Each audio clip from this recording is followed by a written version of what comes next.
नमस्कार दोस्तों, मैं संतोष कुमार झा आप सबका क्यूबिक्स क्लासेस के यूट्यूब प्लेटफॉर्म पर फिर से एक बार हार्दिक अभिनंदन और स्वागत करता हूं। जैसा कि हम लोग का सभी एग्ज़ाम के मद्देनज़र हम लोग जिस तरह से वन शॉट एक छोटा वीडियो जिसमें इंपॉर्टेंट पॉइंट संभावित प्रश्नों की संख्या अधिक होती है उससे संबंधित पॉलिटी का एक सीरीज चला रहा है, जिसका दूसरा क्लास और सबसे मोस्ट इंपॉर्टेंट पॉलिटी का सबसे महत्वपूर्ण चैप्टर फंडामेंटल राइट्स को लेके आए हैं। अगर आज हम फंडामेंटल राइट्स को प्रयास करते हैं अच्छे तरीके से संभावित प्रश्नों को ज़्यादा से ज़्यादा इस वीडियो में पूरी तरह से इंक्लूड कर लें, अदरवाइज छोटा एक और वीडियो हम लोग फंडामेंटल राइट्स के रिगार्डिंग लेके आएंगे। आइए स्टार्ट करते हैं। फंडामेंटल राइट्स को आज हम लोग पूरे अच्छे तरीके से करेंगे। आइए स्टार्ट करते हैं। तब फंडामेंटल राइट्स हम लोग शुरुआत से देखेंगे। फंडामेंटल राइट्स के कुछ प्रावधान जो सबसे संभावित और इम्पॉर्टेंट हैं। सबसे पहले तो मूल अधिकार। ओके, इसका कलर बदल देते हैं आपको अच्छे तरीके से दिखे। मूल अधिकार से संबंधित जितने भी प्रश्न होते हैं उनको अच्छे तरीक़ों से एग्ज़ाम में हैंडल करने की ज़रूरत होती है। और एक ये थोड़ा सा इसमें शब्दों का भी बहुत बड़ा रोल होता है। जिनको शब्द के बारे में अच्छा नॉलेज नहीं होगा वो मूल अधिकार के उन प्रश्नों को जो थोड़ा सा जटिल प्रक्रिया में बनाया जाता है उसमें फंस जाते हैं। जैसे मूल अधिकार को सबसे पहले भारतीय संविधान का, इसे आपको याद रखना है, भारतीय संविधान का मैग्ना कार्टा कहा गया है। भारतीय संविधान का मैग्ना कार्टा कहा गया है। बहुत लोगों को मैग्ना कार्टा वर्ड से प्रॉब्लम होती है। मैग्ना कार्टा का अर्थ क्या होता है? तो मैग्ना कार्टा का सिंपल अर्थ होता है अधिकार या अधिकार पत्र। और आप देख ही रहे हैं टॉपिक का नाम है फंडामेंटल राइट्स, मूल अधिकार। तो इसलिए भारतीय संविधान का मैग्ना कार्टा कौन सा भाग है ये भी पूछा जाता है। तो भारतीय संविधान का मूल अधिकार भाग 3 में है। भारतीय संविधान में भाग 3 में है, तो भाग 3 भारतीय संविधान का मैग्ना कार्टा कहा जाता है। दूसरी बात, अगर हम इसके थोड़ा सा इतिहास के पीछे चलेंगे तो हमें 1929 में नेहरू रिपोर्ट, जो आप मॉडर्न हिस्ट्री में भी पढ़ेंगे, नेहरू रिपोर्ट में पहली बार हमारे जो क्रांतिकारी नेता थे उनके द्वारा मूल अधिकार की बात कही गई थी। सबसे पहले उठाया गया था मूल अधिकार की बात। अब मूल अधिकार उस समय नेहरू रिपोर्ट में टोटल 19 प्रकार के मूल अधिकार की बात कही गई थी। ठीक है, 19 प्रकार के, इसे आप याद रखेंगे। जो आज है हमारे पास 6 मूल अधिकार हैं, उसमें से 19 प्रकार के मूल अधिकार नेहरू रिपोर्ट में कही गई थी, जिसमें से आज हमारे पास 6 मूल अधिकार है। बहुत सारे मूल अधिकार को हमने नहीं रखा है।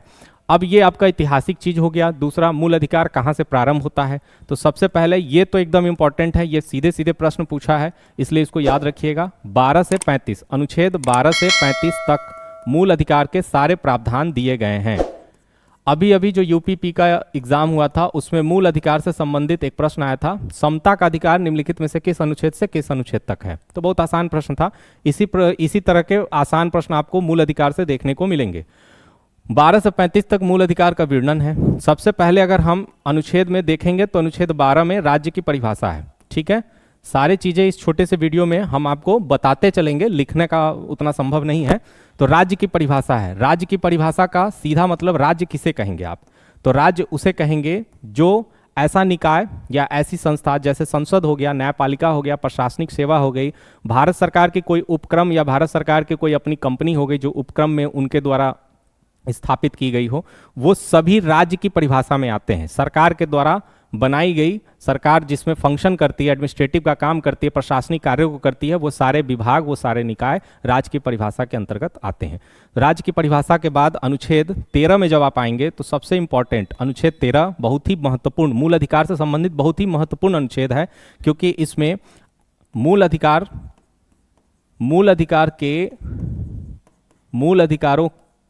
के न्याय संगत विधियों का समीक्षा किया जाता है। किसके द्वारा? हम आपको आसान लैंग्वेज में समझा रहे हैं, किताबी लैंग्वेज से हट के समझा रहे हैं कि आपको समझ में आ जाए। मूल अधिकार के न्याय संगत विधियां समीक्षा की जाती है। कहने का मतलब मूल अधिकार से संबंधित अगर कोई कानून, कोई प्रावधान, कोई संशोधन होता है तो उसे कितने तरीके से उसकी समीक्षा हो सकती है, ये सुप्रीम कोर्ट अनुच्छेद 32 का प्रयोग करके करता है।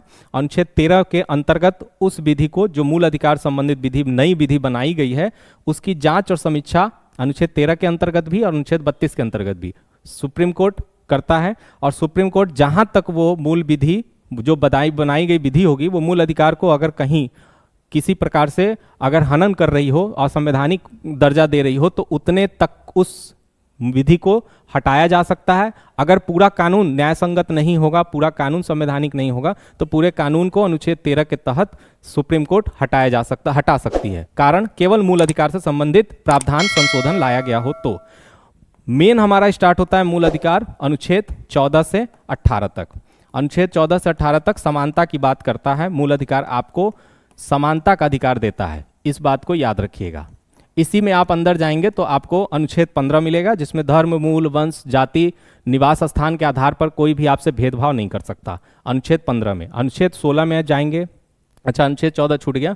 अनुच्छेद 14 का मतलब है विधि के समक्ष सभी व्यक्ति समान है। अनुच्छेद 15 में कोई भी व्यक्ति के साथ आप धर्म, मूल, वंश, लिंग और निवास स्थान के आधार पर उससे भेद नहीं कर सकते। अनुच्छेद 16 जो है वो लोक अवसर के नियोजन की समानता बताता है। सरकारी जैसे हम लोग जॉब की तैयारी करते हैं तो उसमें आरक्षण के प्रावधान अनुच्छेद 16 में है। अनुच्छेद 16 4 में वास्तविक रूप से आरक्षण के प्रावधान है, स्टार्टिंग 16 से ही हो जाती है। अनुच्छेद 17 आपका सबसे बड़ा कानून अस्पृश्यता का सिद्धांत है, जिसमें छुआछूत जो पहले के समय में हुआ करता था उसके लिए निषेध किया गया है।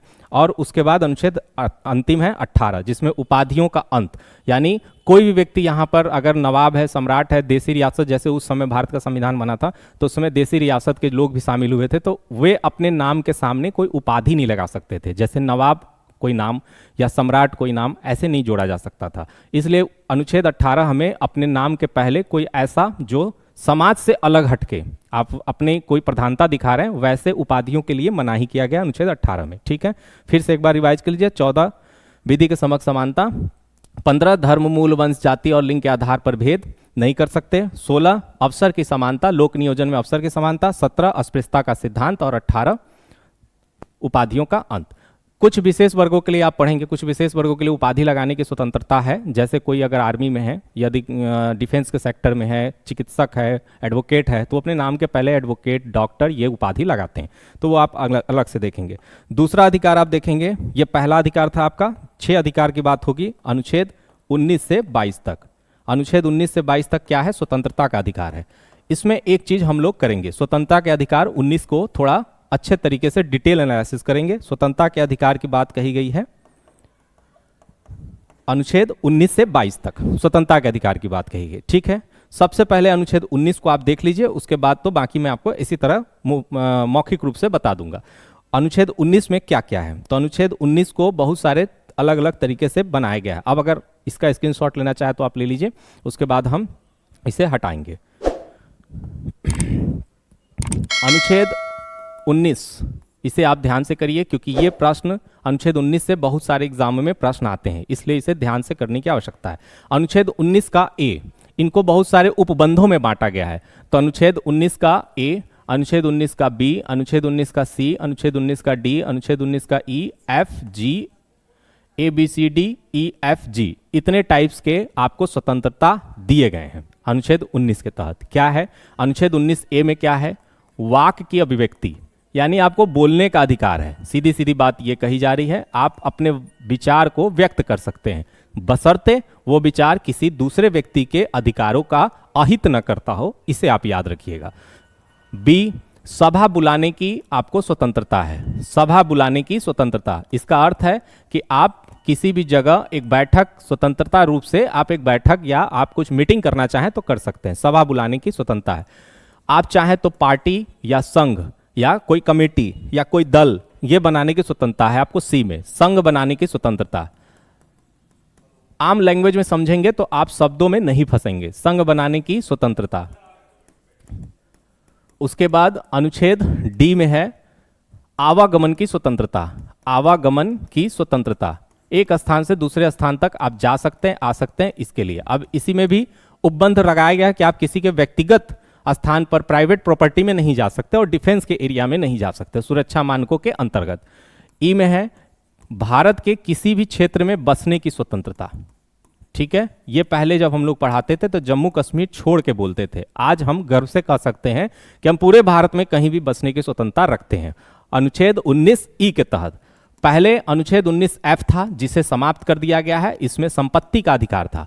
संपत्ति का अधिकार 2 जगह था मूल अधिकार में, इसे याद रखिएगा। 2 जगह का मतलब 2 अनुच्छेद में था, एक एफ में था और एक अनुच्छेद 31 में था। आप 31 नहीं पढ़ते होंगे, कभी आपने सोचा कि 31 क्यों नहीं पढ़ते? अब बहुत लोग पढ़ाते भी नहीं, पता नहीं क्यों। अनुच्छेद 31 में संपत्ति का अधिकार नहीं पहले रखा गया था, उसे हटा दिया गया है, इसीलिए नहीं पढ़ाया जाता। लेकिन बताया तो जा सकता है ना कि अनुच्छेद 31 में क्या है, कंफ्यूजन होता है। जीविका उपार्जन की स्वतंत्रता आपको 19 जी में है, ठीक है। अब इसे आपको याद करना है, कैसे याद करेंगे? वाक, वाक मतलब ए वाक, ए वाक में ए सबसे पहला लेटर है, तो ए में क्या है? वाक, बोलने की स्वतंत्रता। बुलाना, बुलाना मतलब सभा बुलाने की स्वतंत्रता बी में है, ठीक। संघ की इंग्लिश होती है कमेटी, कमेटी का पहला लेटर होता है सी, तो संघ यानी सी, 19 सी में संघ बनाने की स्वतंत्रता। आवागमन, एक स्थान से दूसरे स्थान तक आपको डोलना पड़ेगा, तो डोलने के लिए डी, आवागमन की स्वतंत्रता। बसने का अंग्रेजी होता है इस्टेब्लिशमेंट, इस्टेब्लिशमेंट का पहला लेटर होता है ई, इससे बसने की स्वतंत्रता। संपत्ति का अधिकार अब रहा नहीं, इसलिए एफ फॉल्स, छूटा हो गया। जीविका का जी से जीविका उपार्जन की स्वतंत्रता। इस तरह से आप 19 पूरे 6 अधिकार जो आपको स्वतंत्रता के अधिकार हैं उसे आप कर सकते हैं। इसके बाद हम चलते हैं अनुच्छेद